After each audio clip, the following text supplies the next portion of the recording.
En Russie, tout étranger doit désormais servir dans l'armée pour obtenir un permis de séjour. Un nouvel occasion signé en début novembre 2025 impose un contrat militaire à tout ressortissant étranger désireux de vivre en Russie. Vous avez certainement vu cette information sur Internet. Si vous n'avez pas encore vu, voici un peu l'information qui passe sur les réseaux sociaux. Pour avoir étudié en Russie, franchement, cette affirmation est vraiment choquante. Question, est-ce que le président a signé un décret? Oui. Par contre, le fond ou le contenu du décret là est carrément contradictoire à ce qu'on vient de dire. Je vous explique, j'ai fait ma petite enquête et voilà ce que j'ai retrouvé. Déjà, il faut comprendre que le service militaire en Russie est obligatoire pour tout Russe. C'est-à-dire, si vous avez un passeport russe, vous faites le service militaire. Le service militaire ne signifie pas que vous allez directement au front. La preuve en est que maintenant, si vous pouvez regarder, actuellement au Burkina Faso, le service militaire. Mais dites-moi, est-ce que tous ceux qui font le service militaire au Burkina Faso vont au front? Non. Donc, il faudrait qu'on comprenne une chose, que faire le service militaire ne signifie pas directement aller au front. Cependant, quand on a été de cette information qui passe sur les réseaux sociaux selon laquelle tout étranger étant en Russie ou qui désire vivre en Russie doit forcément ou obligatoirement faire le service militaire. J'ai mené mes enquêtes et voici un peu les résultats que j'ai obtenus. Il faudrait comprendre qu'en Russie, il y a deux types d'étrangers. Il y a les étrangers ressortissant des pays anciennement de l'Union soviétique, par exemple Turkménistan, Kazakhstan, Ukraine, etc. Voici des pays qui anciennement étaient dans l'Union soviétique avec la Russie, qui sont aussi étrangers, qui ont le statut étranger en Russie. En dehors de ces personnes-là, de ce groupe de personnes, il y a d'autres étrangers comme nous, Africains, Européens, Américains, etc., qui sont aussi en Russie. Ici, quand on dit tout, prenons les choses par pincette. Le tout signifie quoi? Ça peut dire que ça peut être n'importe quelle personne. Et pourtant, c'est faux. Que dit concrètement le décret? 1. Le décret contrairement à ce qu'on vient de lire ou à ce qui se passe sur les réseaux sociaux, le décret ne vise pas tous les étrangers. À qui a été attribué cette décision? Le contenu du décret est simple. Ici, il s'agit pour ceux qui veulent avoir ce qu'en Russie on appelle ici le VNG ou la résidence, le VNG, d'accord, autrement appelé la résidence permanente ou le passeport russe, ce qu'on appelle ici en russe, ici, résidence là. Voyez-vous? Alors, il faut savoir que dans tout pays, pour avoir les papiers, il y a une procédure à suivre, étape par étape, cas de séjour, résidence permanente, passeport, etc., etc. C'est tout pays. Et pour chaque étape, il y a un timing. Voyez-vous? Par exemple, quand vous avez le RVP, d'accord, quand vous avez le RVP, c'est que ici on appelle sur la carte de séjour RVP, vous devez attendre d'abord 3 ans avant de postuler pour avoir, ça c'est logiquement, naturellement, 3 ans avant de postuler pour avoir le VNG, c'est ce qu'on appelle ici la carte de séjour. Et quand vous avez le VNG, vous devez aussi attendre aussi un certain moment avant de prétendre ici avoir le passeport russe. Alors cette décision-là concerne ceux qui veulent utiliser les raccourcis. J'explique. Premier cas, à qui s'est adressée cette décision-là?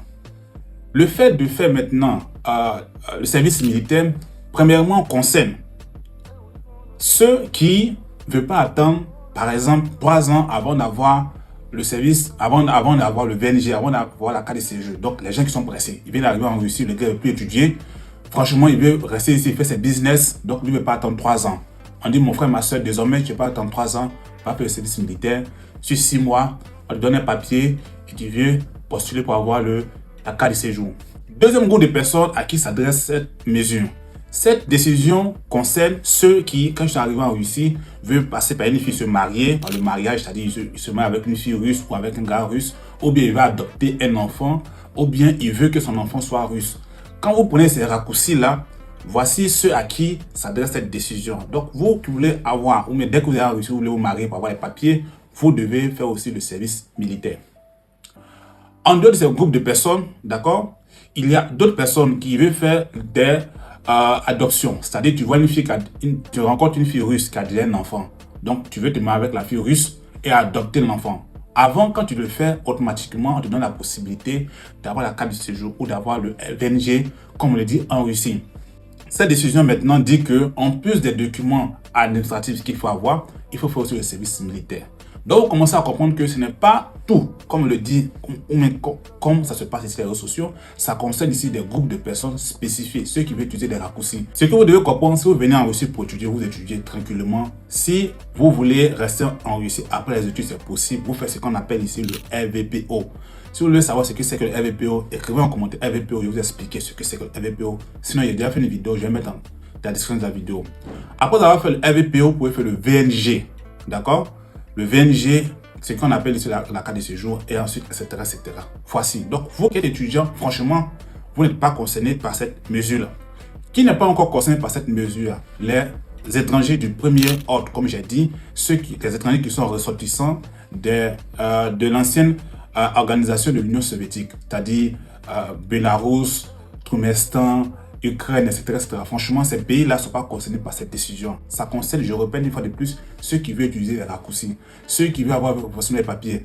Monsieur ou madame qui veut servir, qui veut avoir rapidement les papiers, d'accord, il peut rentrer dans l'armée russe ou bien aller faire service militaire. Ensuite, après cela, on te donne un document, tu vas aller déposer à l'administration. On peut te prendre compte, on peut te refuser. Ça ne veut pas dire que dès que vous faites, on vous donne aussi. On dit maintenant, c'est un document supplémentaire administratif qui est nécessaire pour vous, qui n'aimerait pas attendre beaucoup de jours ou mais qui n'aimerait pas beaucoup attendre pour avoir les documents. Et donc, si votre but c'est de venir en Russie et étudier, vous pouvez étudier tranquillement. Personne ne va vous attraper pour aller vous mettre au front, pour vous mettre dans un service militaire.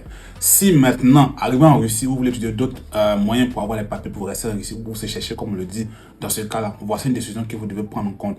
Dans la description de la vidéo, je mets sur le lien intégral en russe. Vous pouvez utiliser la traduction pour essayer de comprendre mieux. Je répète, ça concerne ici des groupes de personnes ici, notamment les étrangers qui veulent utiliser des raccourcis ou qui sont pressés d'avoir les papiers pour rester sur le territoire. Cela doit aller faire le service militaire. Service militaire, en d'autres termes, ne signifie pas que forcément vous allez au front, parce que c'est l'image qu'on veut nous faire comprendre, notamment au Burkina Faso ou dans plusieurs pays, ils ont intégré le service militaire. Mais tous ceux qui font le service militaire au Burkina Faso, par exemple, on ne voit pas les ressortissants au front. Donc, pour dire qu'il faudra attention avec les thèmes ici, c'est beaucoup de manipulation. Dans tous les cas, n'oubliez pas ici de liker la vidéo, de partager la vidéo afin d'informer les gens. Restez tranquille. Si vous venez en Russie pour étudier, vous venez en Russie pour étudier sans problème. Il n'y a pas de souci. C'est un pays comme tout autre qui a les avantages, qui a les inconvénients. Sur ce, portez-vous bien très bientôt ici. Abonnez-vous, likez la vidéo quand on fera d'autres vidéos sur d'autres pays.